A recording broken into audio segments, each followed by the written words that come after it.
बदमाश पेंटर। अबे लड़कियों की पेंटिंग बनाने के बहाने उनके शरीर को छूता है और उनकी अश्लील तस्वीरें भी बनाता है। छी, अबे देखते क्या हो, मारो इस बदमाश को। गोपी एक जाना माना पेंटर था। सिर पर लंबे लंबे बाल होने के कारण सब उसे जुल्फी पेंटर कहकर बुलाते थे। जुल्फी पेंटर का अपना एक आर्ट स्टूडियो था जिसमें वो अमीर महिलाओं की पेंटिंग्स बनाया करता था। पोर्ट्रेट बनवाने की शौकीन अमीर महिलाएं तो समझो जुल्फी पेंटर की दीवानी ही थी। एक दिन मोहन लाला की बड़ी बहू सपना उसके पास आती है। मुझे बंजारन वाला लुक चाहिए, बिल्कुल श्रीदेवी के माफिक। बताइए चलेगा? बाय गॉड ब्यूटी क्वीन, बिल्कुल चलेगा। बस जल्दी से बंजारन वाली ड्रेस पहनो, मेकअप करो और मेरे सामने आकर बैठ जाओ। ऐसी पेंटिंग बनाऊंगा कि दुनिया देखती रह जाएगी। जुल्फी पेंटर अपने पास तरह तरह के कपड़े और मेकअप का सारा सामान रखता था। पुराने जमाने से लेकर आज के जमाने की अभिनेत्रियों की ड्रेसेस उसने बनवा कर रखी हुई थी। सपना बंजारन की ड्रेस पहनकर जैसे ही चेंजिंग रूम से बाहर आती है, जुल्फी पेंटर की आंखें फटी की फटी रह जाती है। बाय गॉड ब्यूटी क्वीन, आप तो सचमुच की बंजारन लग रही हैं। ये कहकर जुल्फी सपना को अपने सामने बैठाकर उसकी पेंटिंग बनाने लगता है और सही पोज देने के बहाने उसके शरीर को यहाँ वहाँ से छूने लगता है। कमर थोड़ा तान लीजिए और छाती का उभार बरकरार रखिए। आपकी आंखों की क्या कहूँ, बाय गॉड मदहोशी का समंदर है, इन्हें मेरी तरफ गड़ा कर रखिए। इस तरह जुल्फी कभी उसके हाथों को पकड़ता तो कभी उसके कंधों को दबाता, कभी ठुड्डी पकड़कर गर्दन को इधर उधर घुमाता, कभी मेकअप ठीक करता तो कभी कमर पर थपकी मारकर सीधा करता और फिर अचानक ही हवा में उड़ने लगता। कितना कोमल बदन है, इसका चेहरा तो देखो। बाय गॉड चांद है चांद, मन में आता है कि इसे छूता ही रहूं। क्या हुआ पेंटर बाबू? अब कुछ नहीं, बस कोई आकर्षक पोज सेट कर रहा हूँ। कम वक्त पोज सेट कर रहा है या फिर मुझे? कब तक मेरे बदन पर चींटियां दौड़ाएगा? अब पेंटिंग भी बना ले।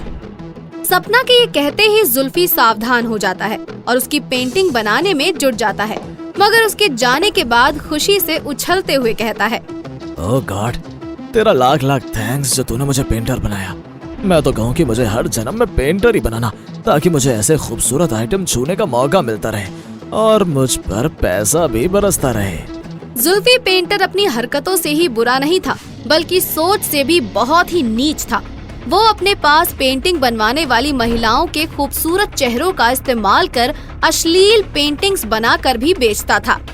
बाय गॉड, ये 5 पेंटिंग्स देखो, जग्गा सेठ पूरे बदन में गुदगुदी होने लगेगी। कसम जवानी की, ला जल्दी से दिखा, देखो तो आखिर क्या चीज है। जुल्फी पेंटर जैसे ही पेंटिंग्स जग्गा के सामने रखता है, वो खुशी से झूम उठता है। कसम जवानी की, ये पेंटिंग्स देखकर तो दिल बल्ले बल्ले हो गया। क्या मस्त चीज बनाई है बे पेंटर, बोल क्या लेगा? बाय गॉड, पूरा 1 लाख लूंगा जग्गा सेठ। कसम जवानी की, दिया 1 लाख। सपना अपना पोर्ट्रेट लेकर घर जाती है और सबको दिखाती है तो सभी जुल्फी पेंटर की बड़ाई करने लगते हैं। भाभी, इस पेंटिंग में तो आप सचमुच की बंजारन लग रही हैं। पेंटिंग भी तो जुल्फी पेंटर ने बनाई है भाई, बड़ा नाम है उसका। हमसे भी बड़ी बड़ी सेठानियाँ पेंटिंग बनवाने के लिए आती हैं उसके पास।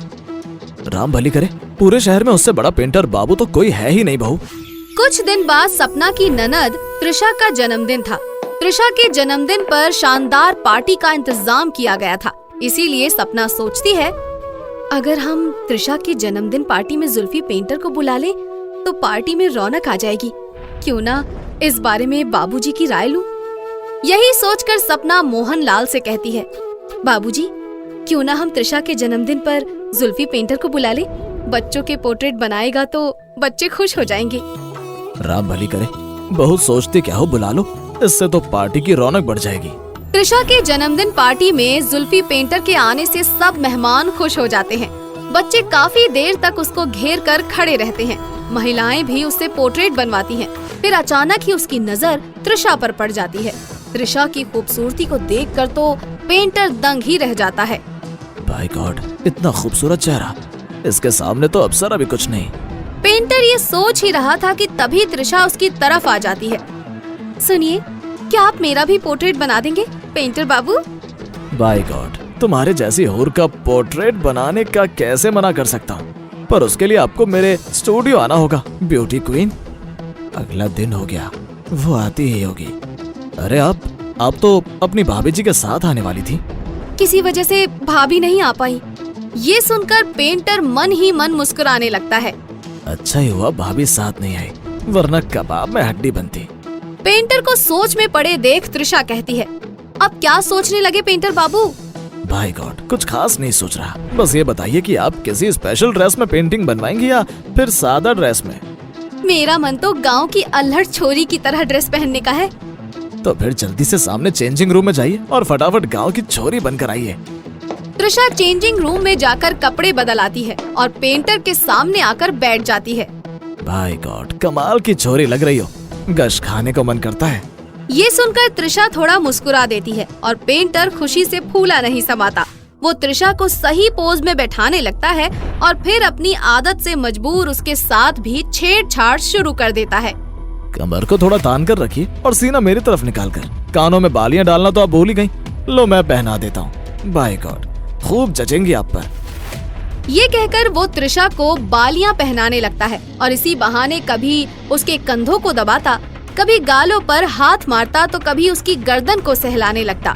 वो काफी देर तक यही करता रहता है तो त्रिशा को उसकी नीयत में खोट नजर आने लग जाता है। आप मेरे साथ छुआ-छुई का खेल क्यों खेल रहे हैं पेंटर बाबू? बाय गॉड, दमदार पेंटिंग के लिए दमदार पोज और ड्रेस होना जरूरी है। बस टांगों को थोड़ा सा खोल कर रखिए। ये कहते कहते पेंटर त्रिशा की टांगों को छूने की कोशिश करता है तो त्रिशा को उस पर बहुत गुस्सा आता है। अब बस भी कीजिए पेंटर बाबू, जल्दी से पोर्ट्रेट खत्म करके मुझे जाने दीजिए। पेंटर त्रिशा का गुस्सा देखकर जल्दी से पोर्ट्रेट खत्म करके उसे जाने देता है और उसके जाते ही हंसते हुए कहता है, भाई गॉड, इस बदमाश पेंटर बाबू पर गुस्सा करना तुझे महंगा पड़ेगा। कुछ दिन बाद अचानक ही सड़क पर जग्गा सेठ का एक्सीडेंट हो जाता है और सुधीर नाम का नौजवान उसकी मदद के लिए आगे आता है। मगर तभी उसकी नजर सड़क पर बिखरी अश्लील पेंटिंग्स पर पड़ती है और वो हैरान रह जाता है। छी छी, ये सपना की नंद इतनी गिर सकती है? देखो तो कैसे अश्लील पेंटिंग बनवाई है। दीदी, तुम्हारी ननद इतनी गिर सकती है, कभी सोचा नहीं था। त्रिशा ऐसी बिल्कुल भी नहीं है सुधीर, इसमें जरूर कोई धोखा है। ये कहकर सपना त्रिशा से बात करती है तो वो उसे सारी सच्चाई बता देती है। भाभी, वो बदमाश पेंटर महिलाओं की पेंटिंग्स बनाने के बहाने उनके शरीर को घंटों तक छूता रहता है। पता नहीं आज तक किसी ने उसकी इस हरकत पर गौर क्यों नहीं किया। ये सुनकर सपना को उसकी एक एक हरकत याद आ जाती है। अब समझी उस बदमाश की हकीकत, अब मैं उसे छोड़ूंगी नहीं। ये कहकर सपना जुल्फी पेंटर की शिकायत मोहन लाल से करती है और उस पेंटर की असलियत सामने आते ही कुछ लोगों को साथ लेकर पेंटर को सबक सिखाने के लिए पहुंच जाता है। राम भली करे, तू तो पक्का बदमाश निकला जुल्फी पेंटर। बाय गॉड, मैंने ऐसा क्या कर दिया लाला? कमबख्त पेंटिंग बनाने के बहाने लड़कियों के शरीर को छूता है और उनकी अश्लील पेंटिंग्स बनाता है। अभी देखते क्या हो, मारो इस बदमाश को। लाला के ये कहते ही लोग उसकी खूब पिटाई करते हैं और फिर पुलिस के हवाले कर देते हैं। इस तरह बदमाश पेंटर को अपने दुष्कर्मों की सही सजा मिल जाती है। श्यामलाल जी ने पांचों बेटों की शादी एक ही दिन करी थी। घर में रिश्तेदारों का मेला लगा हुआ था। अरे सुनते हो, घर में हाहाकार मचा है और तुम यहाँ सो रहे हो। अरे धीरे बोल भाग्यवान, आखिर हुआ क्या? पांचों बहुओं को एक साथ ही बाथरूम जाना है और घर में एक ही बाथरूम है। जरा आंगन का नजारा अपनी आँखों से देखो। आंगन में बाथरूम के आगे तीनों बहुएं छोटे छोटे कपड़ों में तो गांव वाली देसी बहुएं घूंघट काढ़े लाइन लगाकर खड़ी थी। My God, I can't wait माँ जी। अरे बहू धीरे बोल, तू जीन्स पहन के ही नीचे आ गई। घर रिश्तेदारों से भरा है, सब्र कर। माँ जी, मैंने तो शॉर्ट्स पहन लिए हैं। आई हेट कि मेरे कपड़ों में कोई भी चीज टच हो जाए वॉशरूम की। उफ, यू आर राइट, मैंने भी शॉर्ट स्कर्ट पहना है। सौम्या, मुझे भी लॉन्ग ड्रेस में वॉशरूम जाना पसंद नहीं। हे भगवान, कलयुग, आप तीनों की ही तो टांगे दिख रही है। अभी तू मुंह दिखाई भी ना हुई। भैया, मैंने तो अपनी साड़ी ना उतारी। अरे अम्मा जी, आखिर गुसल खाने में है कौन? मैं तो लोटा लेकर बाहर ही बैठ जाती हूँ। छी छी, डिस्कस्टिंग, ये गांव के लोग। अरे मेरा मुंह ना खुलवाना दीदी, गांव की तो हूँ, पर ये नेकर पहन के तो सास के आगे नहीं घूमती। अरे तो इसमें बुरा क्या है? साड़ी पहन के बड़ी सफाई से रह पाओगी क्या? मम्मा मैं वेट नहीं कर सकती, आप दरवाजा खुलवाइए ना। अरे माँ जी इस तरह लाइन लगा के कब तक खड़े रहेंगे?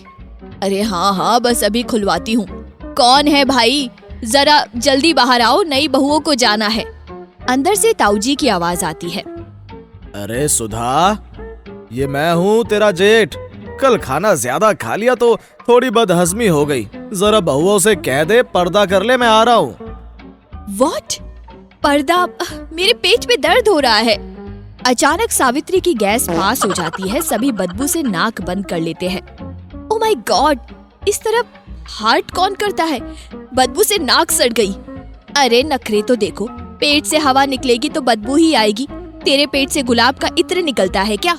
तभी ताऊजी धोती बांधते हुए बाथरूम से बाहर निकलते हैं और नई बहुओं को शॉर्ट स्कर्ट फ्रॉक में देखकर खुद ही अपनी धोती से अपना मुंह छुपाकर वहां से चले जाते हैं। हे भगवान, ये कैसा पाप कराया।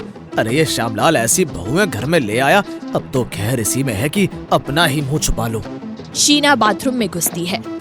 डिस्गस्टिंग गॉड, ताऊजी ठीक से पानी डाल के भी नहीं गए। इट्स स्टिंकिंग, कितनी गंदी बदबू है।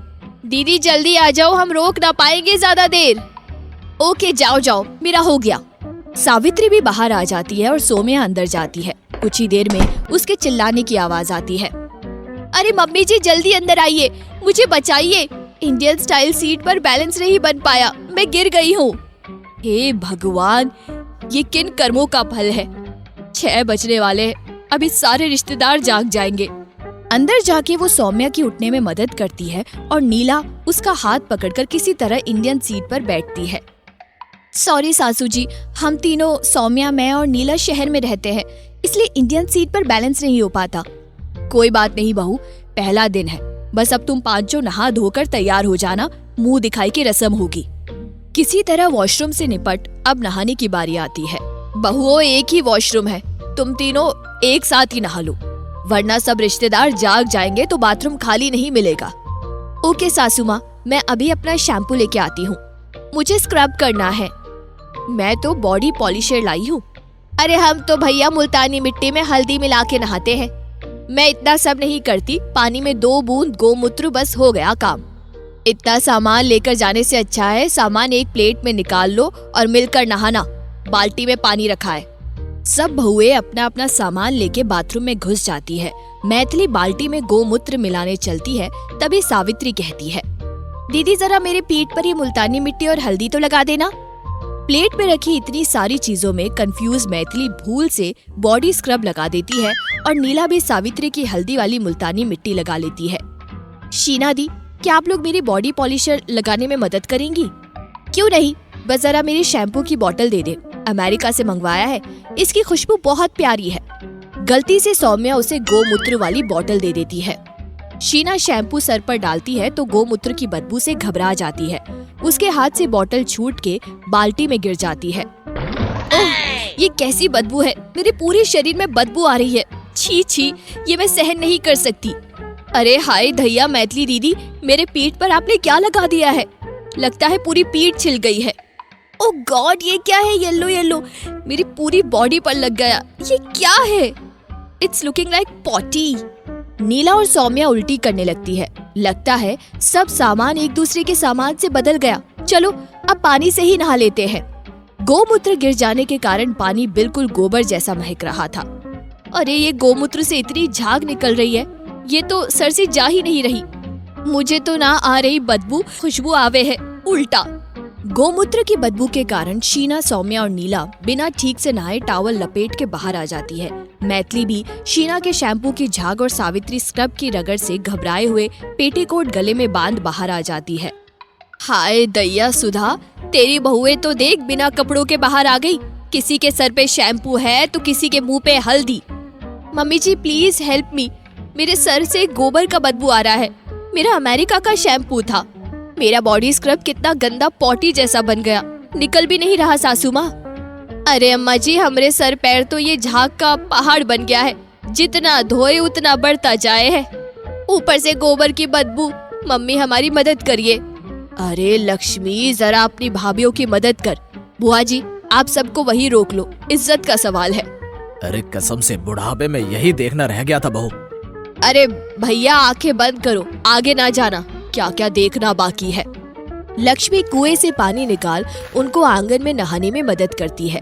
वे सब नहाकर वही कपड़े बदलने लगती है और उनके लगाए परफ्यूम से घर महकने लगता है। हे भगवान, इज्जत बचाना, चलो ये मुसीबत तो टली।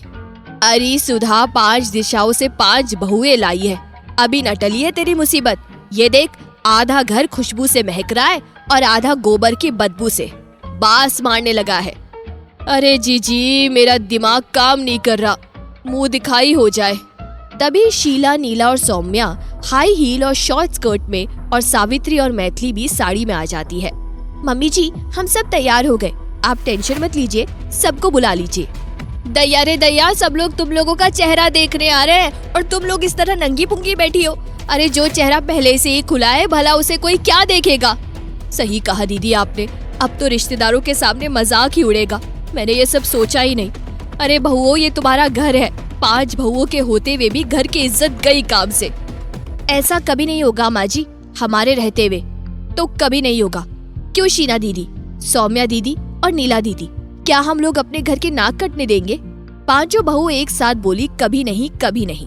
पर बहुओं, अब होगा क्या? गांव के लोग तुम्हारे कपड़े देखकर बहुत ताने मारेंगे। दीदी, आप अपनी शादी की चुनरी अपनी स्कर्ट पर साड़ी की तरह लपेट अपने चेहरे घूंघट से ढक लीजिए। सभी लोग उसकी बात मानकर ऐसा ही करते हैं। एक एक करके सभी रिश्तेदार आते हैं और उनके घूंघट उठाकर उनका चेहरा देखते हैं और उनकी तारीफ करके चले जाते हैं। तुम 5 ने तो घर की इज्जत रखी। असली बहू वही होती है जो वक्त पड़ने पर मिलकर एक दूसरे का साथ देती है और घर की इज्जत बचाती है। तभी वहाँ ताऊजी आते हैं। उन्हें देखते ही 5 बहुएं इज्जत से उठ जाती है। स्कर्ट पर चुनरी ओढ़कर बैठने पर तो पैर ढके थे, खड़े होते ही उनके पैर दिखने लगते हैं और चगरा ढका रहता है। ताऊजी राम राम करते हुए अपना चेहरा ढक लेते हैं। मैं यही कहूँगी, बहुओं हो तो सुधा की बहू जैसी हो। खुश, मुंह दिखाई में मुंह तो छुपा ही लिया। सब हंसने लगते हैं और सभी वादा करती है कि धीरे धीरे वे सब सीख घर की इज्जत दांव पर ना लगने देगी। जीवन पहले की तरह खुशी खुशी चलने लगता है।